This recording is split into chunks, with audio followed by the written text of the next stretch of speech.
A'udzu billahi minasyaitonir rajim. Bismillahirrahmanirrahim. Assalamualaikum warahmatullahi taala wabarakatuh. Alhamdulillahi rabbil alamin. Alladzi akramana bil ilmi wal imani wal ihsan. Wassalatu wassalamu ala Rasulillahi nabiyil amin Muhammadin sallallahu alaihi wasallam wa ala alihi wa ashabihi wa man tabi'ahu ila yaumiddin, amma ba'du. Allahumma akrimna wahdina wahdi qulubana ya arhamar rahimin. Pertama, kita kembali bersyukur kepada Allah dengan rahmatnya dipertemukan kita di Masjid Al-Mukhlisin yang mulia ini, tentunya untuk beribadah kepadanya, menyembah dan memberikan pengabdian kita kepada Allah sebagai wujud dari rasa tunduk dan patuh kepada ajaran yang telah disampaikan oleh baginda Rasulullah sallallahu alaihi wasallam. Salat dan salam kita haturkan juga kepada Nabi Muhammad sallallahu alaihi wasallam. Mudah-mudahan ajarannya terus terpatri di dalam hati kita dan kita mendapatkan syafaatnya di yaumil qiyamah nanti. Amin ya rabbal alamin. Hadirin wal hadirat, bapak-bapak, ibu-ibu, pengurus BKM yang dirahmati Allah Subhanahu wa taala, para tuan-tuan guru, asatiz dan juga tokoh masyarakat yang kami muliakan. Dari hal yang paling kecil, Al-Qur'an telah menjelaskan banyak nilai yang terbangun atau nilai yang disampaikan oleh Rasulullah sallallahu alaihi wasallam. Allah mengatakan Alif Lam Mim dzalikal kitabu la raiba fihi hudan lil muttaqin. Sesungguhnya Al-Qur'an itu adalah Alkitab. Tidak ada keraguan di dalamnya. Jadi ragu itu adalah merupakan pintu dari kebodohan. Ragu itu adalah merupakan pintu dari seluruh hal-hal yang dapat membuat kita menjadi celaka. Ragu dibantah oleh Allah Subhanahu wa taala di dalam kitabnya. Tidak ada keraguan.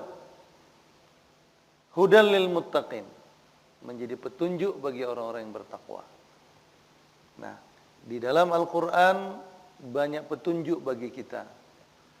Maka Al-Qur'an itu oleh para ulama dibagi kepada beberapa kandungan.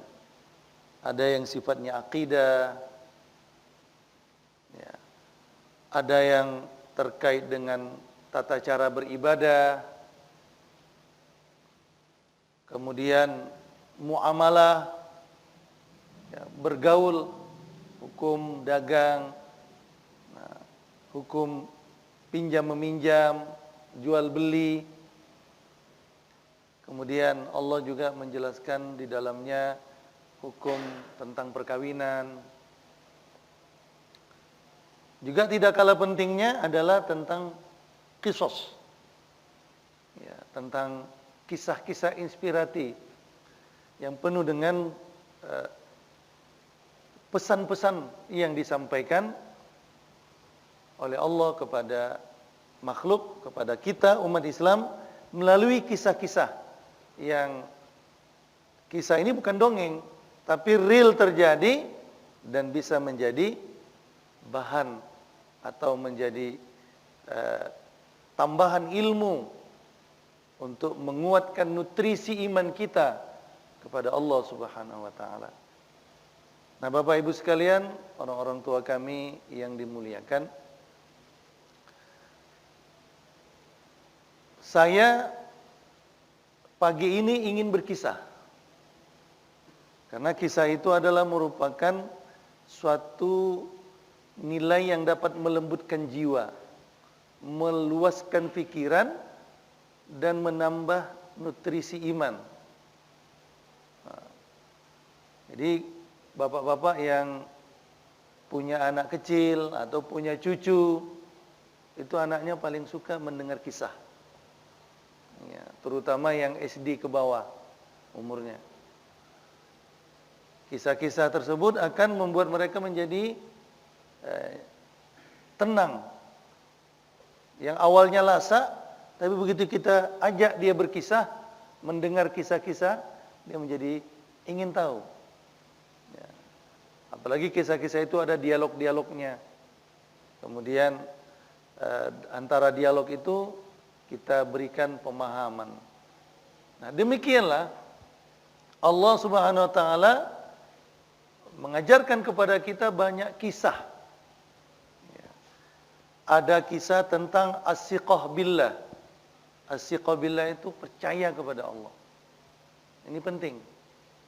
Dalam hidup ini harus ada kepercayaan, trust. Ekonomi akan bisa gonjang-ganjing bila tidak ada kepercayaan.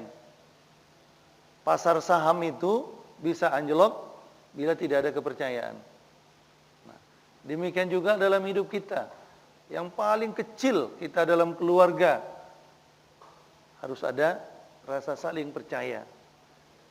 Apabila ini sudah hilang, maka hampa itu keluarga. Ya. Relasi hubungan antara kita menjadi jaf, menjadi begitu gersang. Nah, demikian juga kita kepada Allah. Dalam hidup ini Allah menurunkan atau menceritakan kepada kita kisah-kisah yang penuh dengan inspirasi yang memberi as-siqah. Pesannya percaya kepada Allah. Hadirin rahimakumullah, orang-orang yang percaya kepada Allah, yakin akan bantuan Allah, la yudayyi Allahu ma wada'ahu. Tidak akan disia-siakan Allah orang yang telah mempercayakan sesuatu kepadanya. Nah, ini kita buktikan nanti dari beberapa kisah yang ada di dalam Al-Quran. Pertama, saya ingin mengisahkan tentang Nabi Musa. Nabi Musa ini sosok keturunan para nabi yang dari kalangan bawah. Ya, kalangan bawah itu orang bahkan ayah ibunya adalah pekerja bagi orang-orang Mesir yang dipimpin oleh Fir'aun. Pekerja ini artinya orang-orang yang paling bersentuhan dengan kesulitan hidup. Yaitu pada saat itu Bani Israel diperbudak oleh Fir'aun dan klannya. Nah, Fir'aun mengiklankan atau mengumumkan akan membunuh setiap bayi laki-laki dari Bani Israel. Kenapa keputusan ini diambil? Agak aneh memang. Keputusan ini diambil hanya melalui sebuah tafsir mimpi. Ya, hebat kan kalau mimpi udah bisa mati orang di setelah itu. Saking hebatnya. Dia bermimpi bahwasanya kekuasaannya akan dijungkalkan oleh salah seorang laki-laki dari Bani Israel. Itu aja. Dipanggilnya para tafsir mimpi, mu'abbir. Oh, ini harus kita babat dari pangkalnya. Apa itu? Keluar instruksi. Setiap anak laki-laki dari Bani Israel bunuh. Baru lahir, masih orok lah, masih awal lahir, bunuh. Mulai dari polisi yang paling tinggi jabatannya melakukan monitoring sampai kepada kepling-kepling yang di bawahnya dan di bawahnya lagi. Ya, kalau itu dilakukan ya ketahuan kan berapa warga di sini, siapa yang sedang hamil. Habis itu dilihat, didata kapan melahirkan, tanggal 1 November. Udah, tinggal datang aja. Apa anaknya? Laki-laki. Sini. Langsung eksekusi. Itulah yang dikisahkan Al-Qur'an. Istahyu nisa'akum yaqtuluna abna'akum wa yastahyuna nisa'akum. Mereka membunuh anak laki-laki dan membiarkan hidup kalau yang lahir itu perempuan.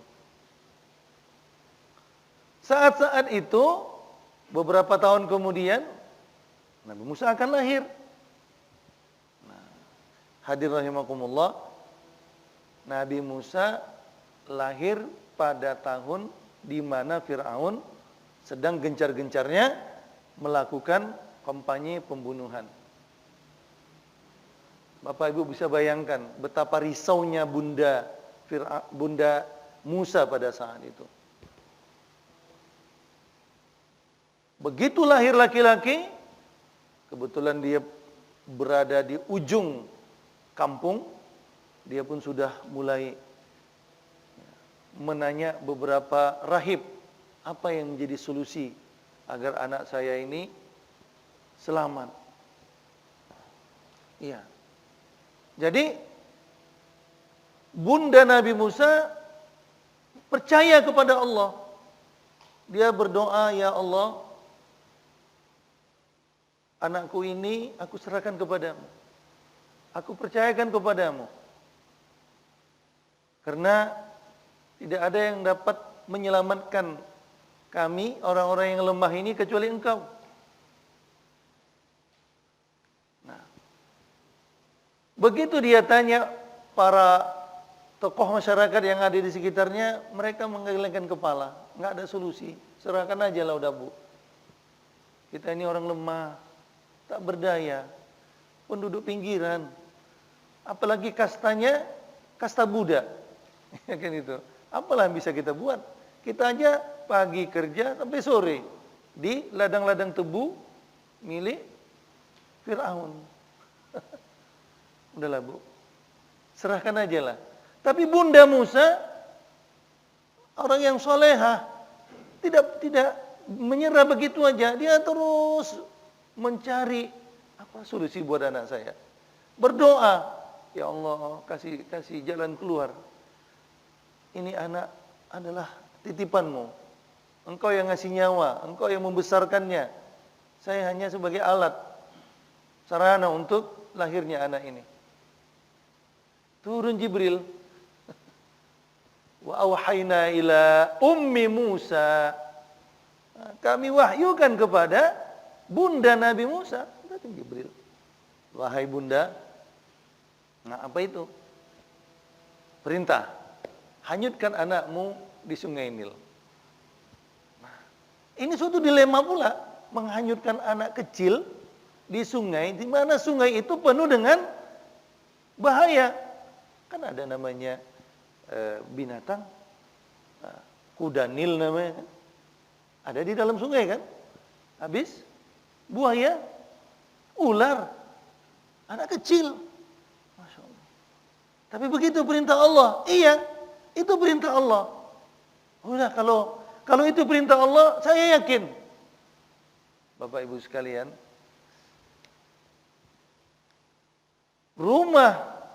daerah rumah orang tua Nabi Musa ini di hulu.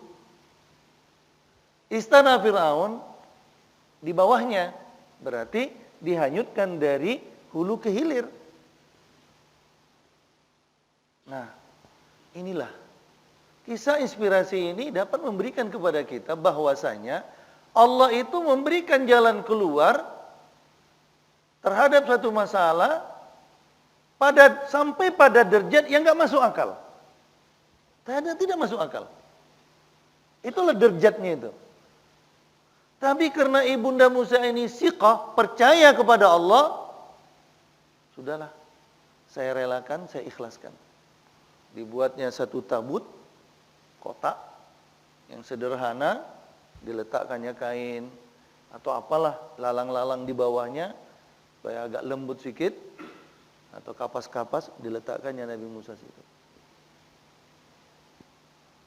Bismillah, hanyut, dihanyutkan. Dia nggak mungkin menahan, karena ini pasti akan ditangkap.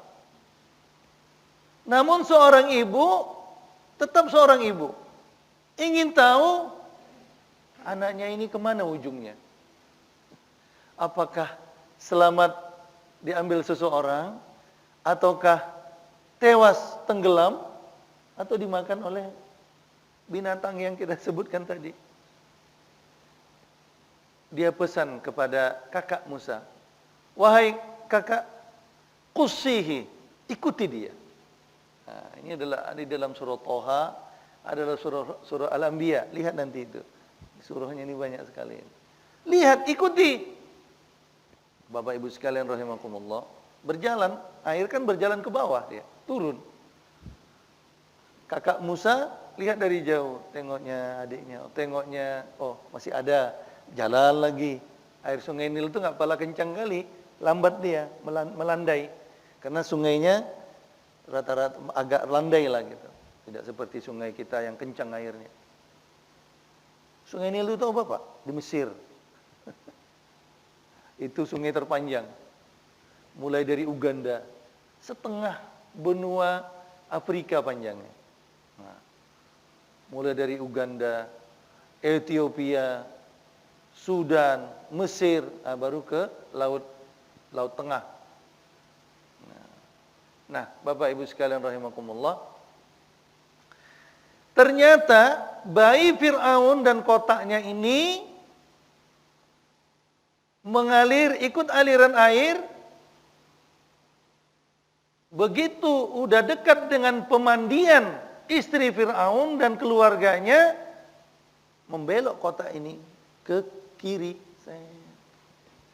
Kan seperti ada orang yang buat aliran sungai baru gitu, hanya untuk ngambil airnya aja, tapi di sana nanti ketemu lagi dengan aliran yang utama, dia ambil aja, dibuatnya gitu. Ternyata di sini adalah tangkahan tempat pemandian keluarga Fir'aun. Tiba-tiba sang kotak membelok ke kiri. Nah, siapa yang mendapatkannya? Pengasuh, pembantu, dayang-dayang istri Fir'aun, Asia. Coba bayangkan itu. Ibunya tadi ingin menyelamatkan dari siapa? Dari Fir'aun kan? Tidak masuk di akal ibunda Musa bahwasanya anaknya justru didapat oleh istri Fir'aun. Itulah as-siqah. Tapi Allah punya cara kan untuk menyelesaikan masalah orang-orang yang terzalimi dan orang-orang yang mempercayakan kepadanya urusan-urusan kehidupannya. Begitu dilihat oleh dayang-dayang itu, mereka jatuh hati. Musa bersinar, gempal, tersenyum. Siapa aja yang melihatnya senang. Walaupun masih bayi. Nah, kembali kita. Diserahkanlah anak ini kepada Asia, yang kebetulan sejak beberapa tahun menikah dengan Fir'aun, belum punya momongan. Langsung jatuh hati. Dipegangnya, Musa senyum di hadapannya, ya dipeluknya, Musa merasa tenang sekali, nyaman. Wah, inilah yang ku nanti-nanti ini. Dibawanya ke istana, dikenalkannya kepada Fir'aun, abangnya, di malam hari setelah pulang dari istana kantor. Ini, Bang, dari mana dapat anak ini? Tadi hanyut. Wah, Bang, ini anaknya cantik, bersih, gempal ini tuh. Oh, mantep, dari badannya aja ini apa namanya, pilihan ini sepertinya. Gitu. Bersinar wajah kecil Musa itu bersinar. Firaun tetap Firaun. Dia masih ada di mindsetnya mimpi yang kemarin. Mimpi yang lama itu. Mungkin inilah dia nih yang akan menghancurkan kekuasaanku. Ini nggak bisa ini. Harus dia apa? Harus dibunuh. Inilah dia nih. Ini dia nih. Dia udah curiga ini. Inilah dia nih. Kalian tahu dari mana asalnya? Nggak tahu. Udahlah, minta tolong. Dia masih kecil. Ya minimal pinomat kita peliharalah dulu. Anak kecil apa tahunya kan? Udahlah, biar ada momongan kita yang ribut-ribut di rumah ini, yang nangis-nangis. Enggak, saya ini curiga ini. Ini yang akan menghancurkan kekuasaanku katanya. Sesuai dengan mimpi. Namun dibujuk-bujuk oleh istrinya Firaun juga, ya namanya suami kan, diminta-minta, dibujuk-bujuk, akhirnya manut juga. Oke lah kalau gitu. Kita lihat nanti kalau dia besar seperti apa. Bapak Ibu sekalian, ada masalah. Apa? Musa yang masih kecil butuh air susu. Dibuatlah semacam sembara. Siapa penduduk dekat istana atau sekitar istana yang sedang menyusui, dipanggil. Nanti kan banyak dapat pemberian kan, gaji upahnya tinggi kan dari istana. Tidak ada satupun yang mau Nabi Musa menyusu kepadanya. Begitu ibu ini datang, lepehkannya. Begitu dekati dengan susu, lepehkannya.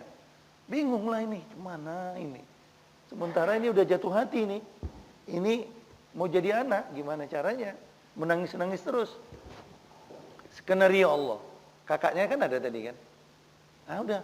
Kakaknya melihat bahwasanya Musa sudah berada di istana Firaun. Mendekat dia ke penjaga. Kamu mau kemana, Dek? Masih apa lagi? Remaja lah. Mau kemana, Dek? Mau ke dalam. Ngapain? Iya. Mau ikut lomba menyusui? Atau sembara? Enggak. Terus saya dengar tak ada satupun ibu-ibu yang tadi mau atau Musa mau menyusu dengannya. Saya ingin melapor kalau ada mungkin seseorang yang bisa memberikan solusi. Pergilah ke dalam. Diizinkan. Ditunjukkan seseorang yang mau bisa menyusui Musa. Dipanggillah ibunya. Ibu Musa dipanggil ke rumah. Bawa ke istana. Begitu jumpa sang bunda, langsung subhanallah. Musa menyusui, ibunya nyaman, Musa tertidur. Nah, Bapak Ibu sekalian, lihat. Bagaimana orang yang as-siqah billah, yakin kepada Allah. Awalnya mereka hidup di kampung, sekarang mereka dipanggil ke istana, digaji besar, dikasih fasilitas, dan mereka mendapatkan keistimewaan. Karena memang sudah menjadi keluarga dari Firaun. Jadi keluarga besar. Karena menjadi penyusu bagi anak angkat mereka. Subhanallah ya. Kita lihat bagaimana kepercayaan kepada Allah itu membuat manusia menjadi kokoh. Yakin kepada Allah. Yang ternyata kemudian betul apa yang disangkakan Firaun ini. Anak inilah yang kemudian menjadi seorang nabi, ya, diangkat sebagai seorang nabi yang kemudian nabi itu berdakwah dan Firaun terjungkal dari kekuasaannya bukan karena Musa, tapi karena kebandelannya, karena ketidakmauannya menerima dakwah dari Allah Subhanahu wa taala. Ini kisah inspiratif ini. Kita yakin kepada Allah karena memang segala sesuatunya diatur oleh Allah Subhanahu wa taala. Kisah Nabi Yusuf. Nabi Yusuf ayahnya siapa? Yusuf ayahnya Yakub. Yakub ayahnya siapa? Ishak. Ishak ayahnya Ibrahim. Ibrahim, Ishak, Yakub, Yusuf. Ini masih cicit dari Ibrahim. Ini kakek, anak, cucu, cicit. Nabi semuanya ini. Istimewa ini. Jadi mulai dari keturunan pertama, kedua, ketiga, dan keempat, Nabi. Sama dengan kondisinya, tapi berbeda kasus. Yusuf kecil, begitu bersinar. Memang calon Nabi itu sengaja diciptakan Allah menarik dan cerdas, nampak dari raut wajahnya. Tumbuh anak 7-8 tahun sudah bisa berdialog. Dan Yakub sudah sayang kepadanya. Nah, ketika sayang ini muncul, abang-abang Nabi Yusuf cemburu. Lewat cemburu inilah yang mereka aplikasikan, mereka realisasikan, mereka wujudkan dalam membuang Nabi Yusuf ke dalam sumur tua. Akibat cemburu kan? Begitu Nabi Yusuf hilang dari pandangan Yakub, apa sikap Nabi Yakub? Percaya kepada Allah. Jadi yakin balik dia. Anakku tidak mati. Anakku ada, tapi kemana aku pun tak tahu. Karena Nabi itu manusia juga ya. Kenapa dia yakin Nabi Yusuf yang kecil ini tidak mati? Karena dari bukti baju Nabi Yusuf yang dibawakan adalah baju yang berlumur darah, tapi tidak ada cakaran harimau atau gigitan serigala pada bajunya. Bajunya mulus. Rupanya begitu dimasukkan ke dalam sumur, diambil bajunya, dipotong satu ekor kijang atau apa, udah dilap-lapkan aja. Nah, itulah yang dilakukan oleh abang-abang Nabi Yusuf untuk melampiaskan rasa iri dan dengki mereka. Nabi Yakub mengatakan, sesungguhnya aku percaya kepada Allah dan mengadukan halku ini kepada Allah. Ya, maka dia fasabrun jamil, meminta kesabaran yang cantik. Nah, itulah kata sabar itu muncul di situ. Wah, luar biasa, anak hilang tanpa ada bekas, kemudian tidak ketemu-ketemu, dicari-cari di beberapa lembah. Ini Bapak bayangkan ini betapa menderitanya Nabi Yakub. Menderita Pak.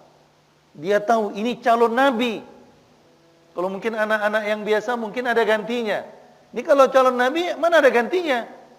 Karena Nabi Yakub tahu ini calon Nabi. Karena mereka sudah punya semacam wahyu. Nah, ada jubah. Jubah itu dari Nabi Ibrahim diturunkan ke Nabi Ishak. Nabi Ishak ke Nabi Yakub. Jubah itu juga diturunkan kepada Nabi Yusuf. Akhirnya apa? Yusuf diambil oleh pedagang. Kita tahu ke arah Mesir, dijual di sana sebagai budak. Bayangkan itu, cobaan buat Nabi Yusuf ini juga tidak kalah ringan ya. Dia Nabi dijadikan budak. Bayangkan itu. Ada anak presiden tiba-tiba jadi budak. Dijual belikan. Karena statusnya tak jelas. Waduh, berat itu. Dia tahu ayahnya ada. Ya nama si anak-anak, masa nggak tahu. Cuman dia nggak bisa pulang. Sudah jadi budak. Nah, disinilah Nabi Yakub yakin akan bantuan Allah. Nabi Yusuf juga yakin akan bantuan Allah. Sudah dia jalani aja hidupnya. Diberi Allah kecerdasan. Ketika Nabi Yusuf kecil dan anak muda ini dibeli dengan harga yang lumayan mahal. Kalau harga rata-rata budak itu contohnya 5 sampai 10 juta, dia 30 juta. Nah, di atas rata-rata. Yang belinya juga enggak orang sembarangan, tangan kanan Firaun. Dari sisi keamanan, namanya Butifar. Luar biasa. Yang Butifar ini beristrikan Zulaikha. Itulah munculnya kisah itu, Pak. Di dalam surah Yusuf di juz 13 itu. Disitulah munculnya kisah itu. Yusuf memang sejak dari kecil cerdas, tumbuh menjadi remaja yang cerdas, menarik hati tapi tawadhu. Mau dia bergaul dengan rakyat biasa yang ada di istana Butifar. Kan istana itu kan banyak pembantu-pembantunya. Bergaul dia. Makanan-makanan yang enak di dalam istana dikeluarkannya. Diberikannya kepada teman-temannya yang dari kalangan budak yang bekerja untuk Butifar dan Zulaikha. Hadirin rahimakumullah, terjadilah apa yang terjadi? Muncul kisah bahwasanya Nabi Yusuf digoda oleh Zulaikha untuk berselingkuh. Nabi Yusuf tidak mau. Karena apa? Dia menjaga amanah. Amanah sebagai anak. Dia tidak mau mengkhianati Butifar. Tuannya yang membelinya itu. Enggak mau dia mengkhianatinya. Nah, jadi di sini muncul. Yang membuat menjadi kita bangga atau menjadi dapat inspirasi, ternyata keteguhan Nabi Yusuf ini membawa dia ke penjara. Yang hidupnya lebih payah lagi. Berapa lama di penjara? Kurang lebih 10 tahun. Tidak ada ketok palu, Pak. Tok, tok, tok, kamu bersalah. Enggak ada. Masuk aja gitu. Inilah kalau kisah ini inspirasi juga buat kita. Orang-orang yang lemah, orang-orang rakyat biasa ini. Jadi objek hukum, Pak. Aku tak suka sama kamu, masukkan, masuk, udah. Mana ketok palunya? Tak ada. Tidak ada dimasukkan ke sidang A, B, dan C, hadirkan saksi segala macam, tak ada. Dan Nabi Yusuf ikhlas menjalaninya. Apa katanya? Ya Allah, ketimbang saya digunjing-gunjing oleh wanita-wanita Mesir, kalau memang itulah tawaran supaya lepas saya dari pergunjingan ini dan dilupakan orang, saya siap untuk masuk ke dalam penjara. Masuk penjara. Penjara itu adalah kalau bahasa Arab disebut al-sijnu maqbarul ahya. Penjara itu adalah kuburan orang hidup. Ya kan? As-sijnu maqbarul ahya. Dia masih hidup tapi udah hampir mati. Ini penjara lah itu tempatnya. Nah, Bapak Ibu sekalian, ternyata apa yang dialami oleh Nabi Yusuf ini membuat dia menjadi lebih tabah, lebih sabar, memecah batu bersama para tahanan. Dan sekali mutiara tetap mutiara. Beliau ini berdakwah di dalam penjara. Memberi inspirasi. Membetulkan cara berpikir orang-orang dalam penjara. Yang tadi ganas, beringas, sekarang sudah patuh, tunduk. Masuk Islam ini semua. Karena Nabi Yusuf itu adalah nabi yang diangkat jadi nabi semenjak kecil. Nah, bukan umur 40 macam Rasulullah kan. Dia kapan diangkat jadi nabi? Ketika di dalam sumur. Didatangi Jibril. Jibril datang. Udah, kamu di dalam pengawasan Allah Subhanahu wa taala. Saya Jibril dan saya akan membimbingmu. Itu termasuk nabi yang istimewa. Anak kecil diangkat jadi nabi. Nah, dia ajarkan Islam, tauhid kepada para penghuni penjara. Udah, mereka senang.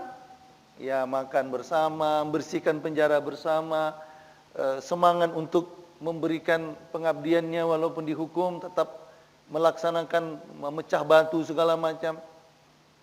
Berapa lama Pak Yusuf di situ? 10 tahun. Lebih kurang. Apa yang melepaskannya? Yang melepaskannya adalah mimpi. Awal dia dicari-cari oleh Fir'aun lewat mimpi kan? Lepasnya dia dari penjara lewat mimpi juga. Raja mimpi bahwasanya ada 7 ekor sapi yang gemuk-gemuk berada di sekitar pinggir sungai Nil. Senang dia melihatnya, makan rumput segala macam, minum dari sungai Nil. Tiba-tiba dari dasar sungai muncul 7 sapi yang kurus-kurus dan tiba-tiba sungainya mengering. Sapi yang kurus-kurus ini naik ke areal tempat ngangun itu, area lapangan. Tiba-tiba masing-masing 7 sapi ini memakan sapi-sapi yang gemuk. Itu mimpi pertama, malam pertama itu. Wah, raja bingung, ini apa maksudnya ini? Mimpi lagi besoknya. Dia lihat ada satu tangkai gandum. Begitu tangkai ini muncul, bibitnya langsung cantik. Berbuah semua gandum ini. Di sebelahnya ada tangkai gandum yang begitu kurus. Kering. Tambah bingung lagi dia. Dipanggilnya para mu'abbir, para penafsir mimpi. Panggil sini dekat. Ini mimpiku, malam pertama ini, malam kedua ini.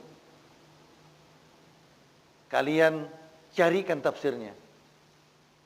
Kalau tidak, saya pecati kalian sebagai penasihat-penasihat saya. Ketakutan. Ini Bapak Ibu sekalian rahimakumullah, tak ada yang bisa Pak, tak mampu.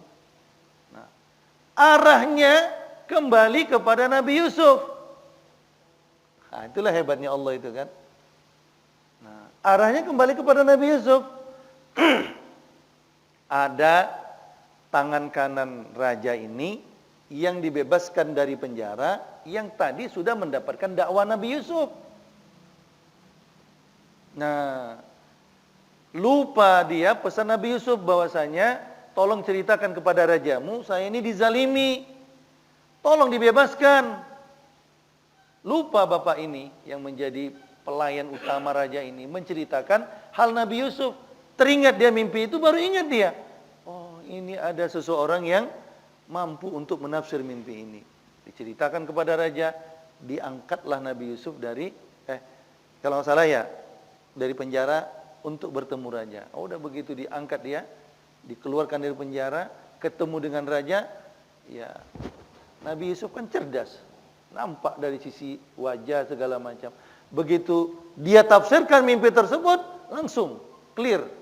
Yang susah-susah tadi jadi mudah. Apa? 7 tahun Mesir akan mengalami masa subur yang luar biasa. Berlebih-lebih gandum. Setelah itu masa 7 tahun kemudian akan terjadi peceklik yang luar biasa. Apa solusinya? Simpan gandumnya. Terus bagaimana caranya? Serahkan ke saya, kata Nabi Yusuf. Langsung dia jadi tangan kanan raja, menteri Bulog. Itulah, dari penjara menjadi menteri kesayangan raja, menteri utama kalau sekarang, macam-macam LBP lah gitu. Iya, kesayangan Pak Jokowi kan. Itulah dia. Bayangkan. Saya ingin melengkapkan as-siqa billah. Tadi kan ada kepercayaan. Yakin kepada Allah. Yakub yakin akan bertemu Yusuf. Yusuf yakin akan bertemu Yakub. Pasti saya akan kembali kepada keluarga saya. Berapa lama itu, Pak? Dari dimasukkan dia dari dalam sumur sampai kemudian mereka ini datang berombongan keluarga datang ke Mesir. Para ulama mengatakan tidak kurang dari 35 tahun. perpisahannya itu 35 tahun. Abang-abang Nabi Yusuf yang tadi mendengki kepada dia, nggak kenal lagi dia. Kalau Nabi Yusuf itu udah jadi seorang Perdana Menteri. Terjadi musim paceklik yang menyebabkan negeri Kan'an, tempat ayahnya Nabi Yusuf, harus datang ke Mesir membeli gandum. Begitu ketemu, Nabi Yusuf tahu ini. Nih, 10 orang ini, 9 orang ini saudara saya semuanya. Tapi Nabi Yusuf bilang nanti aja. Nah, skenarionya dia lakukan sehingga bisa bertemu dengan keluarganya dan mereka tinggal di Mesir. Ya, jadi Nabi Yakub itu nabi yang pernah tinggal di Mesir dan kembali lagi ke Kanaan. Kanaan ini sekarang Palestina. Bapak Ibu sekalian rahimakumullah, as-siqa billah. Yakin kepada Allah. Ini membuat kita menjadi kokoh. Sehingga membuat kita menjadi bisa berjuang. Nah, kisah-kisah inspiratif seperti ini ada di dalam Al-Quran. Lihat kisah Nabi Yakub, Nabi Yusuf, Nabi Ibrahim. Nabi Ibrahim itu Pak, Nabi yang paling sedikit pengikutnya. Coba kita hitung. Ibrahim, ada anak pamannya namanya Lut yang menjadi muridnya. Yang kemudian ini diangkat jadi nabi, Nabi Lut. Ini anak pamannya Pak. Jadi ini nabi sejaman. Nabi itu ada yang sejaman ya. Nabi Yakub, Yusuf sejaman. Yusuf, Ishak, Yakub sejaman. Ini sejaman. Nah, Nabi Ibrahim sejaman dengan Nabi Lut. Siapa lagi pengikutnya? Sarah. Ya kan? Istrinya. Yang lain nggak ada. Ayahnya nggak mau, pamannya juga nggak mau ikut ajaran. Setelah menikah dengan Ibunda Hajar, 4. Sarah dan Hajar. Kemudian lahir, kemudian Ishak dan Ismail. 6 orang pengikutnya. Sedikit Nabi ini pengikutnya. Tapi kisahnya paling banyak dalam Al-Quran. Hanyalah kisah Ibrahim. Detik-detik dia mau dibakar itu, dia sangat yakin kepada Allah. Yakin akan bantuan Allah. Dia mengatakan, Ya Rabb, Engkau adalah Rabbul Alamin, Tuhan segala alam ini. Dan Engkau satu-satunya. Dan pada saat ini, hamba adalah satu-satunya yang menyembah Engkau. Rahmati saya. Itu aja doanya. Rahmati saya. Turun Jibril dari sebelah kanan. Tak. Ibrahim, na'am. Sal tu'to. Minta. Engkau akan diberi. Itu pesan Allah. Wahai Jibril, saya sudah minta kepada Allah. Saya tidak minta kepada makhluk. Wah, ini udah tingkat tinggi nih Pak. Awak disentuh Jibril sedikit aja udah banyak kali permintaannya. Tapi ini enggak, barusan saya sudah minta kepada Allah Subhanahu wa taala.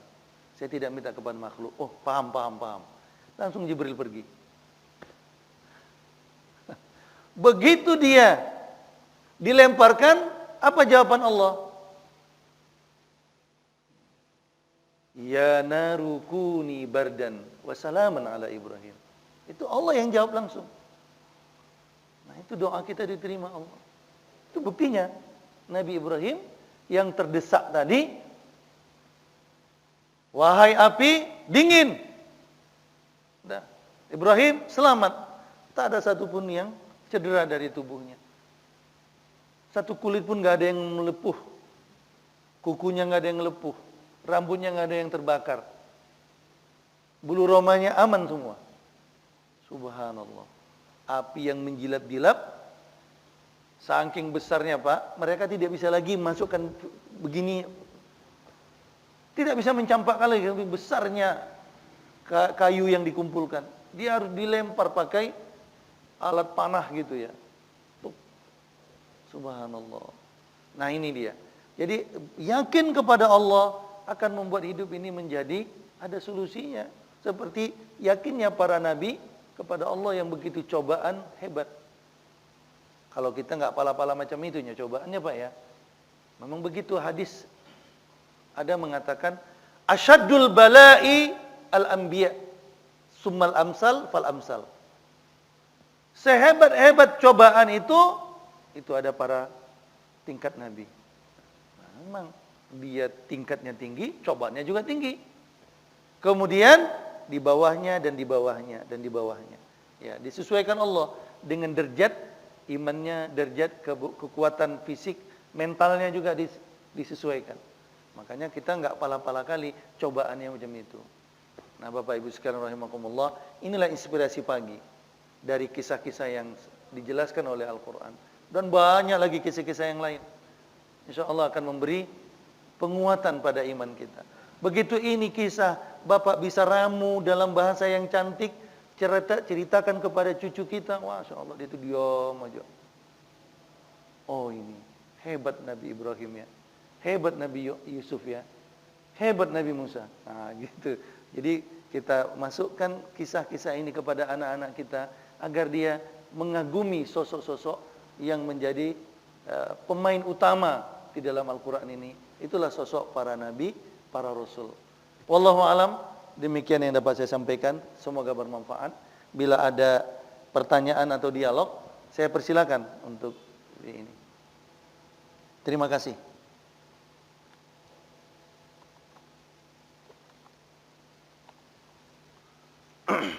Tidak ada? Ya. Kita berdoalah ya. Astaghfirullahalazim alladzi la ilaha illa huwal hayyul qayyum wa atubu ilaih. Astaghfirullahalazim alladzi la ilaha illa huwal hayyul qayyum wa atubu ilaih. A'udzu billahi minasyaitonir rajim. Bismillahirrahmanirrahim. Alhamdulillahirabbil alamin. Wassalatu wassalamu ala asyrafil anbiya'i wal mursalin wa ala alihi wa sahbihi ajma'in. Allahumma lakal hamdu wa lakal syukru wa anta ala kulli syai'in qadir. Ijma'na ala al-khairi wat ta'ati warzuqna at-taubata ya rabbal alamin. Allahumma innaka anta waliyuna fid dunya wal akhirah wa anta arhamur rahimin. Allahumma ya Allah, ampuni dosa kami dan dosa kedua orang tua kami, rahmatilah mereka. Ya Tuhan kami, berikanlah kepada kami jalan keluar dari setiap kesulitan. Gantilah rasa duka kami menjadi gembira. Angkatlah bala, angkatlah musibah kami. Turunkan rahmat-Mu kepada kami, ya Rabbal Alamin. Allahumma ya Allah, hidupkan hati kami dalam beribadah kepada-Mu. Kuatkan hati kami ya Allah untuk terus mengabdi kepada-Mu. Ya Tuhan kami, lapangkanlah rezeki kami, mudahkanlah usaha kami. Allahumma ya Allah, kepada-Mu kami memohon, kepada-Mu kami meminta. Jadikanlah kami orang-orang yang taat dan patuh kepada-Mu. Mudahkanlah urusan kami dan urusan keluarga kami ya Allah. Selamatkan kami dan selamatkan generasi kami ya Allah ya Rabbal Alamin. Jauhkan mereka dari hal-hal yang buruk. Jauhkan mereka dari narkoba, jauhkan mereka dari miras. Ya Allah ya Tuhan kami, bimbinglah kami, kuatkanlah iman kami, mudahkanlah urusan kami. Jadikan kami orang-orang yang selalu bertakwa dan mendekatkan diri kepada-Mu ya Allah. Rabbana amanna bima anzalta wattaba'na ar-rasul faktubna ma'asyahidin. Allahumma amin ya karim ya Allah. Allahumma amin walhamdulillahi rabbil alamin. Taqabbalallahu minkum minna. Allahumma salli ala Muhammad. Salli wa sallim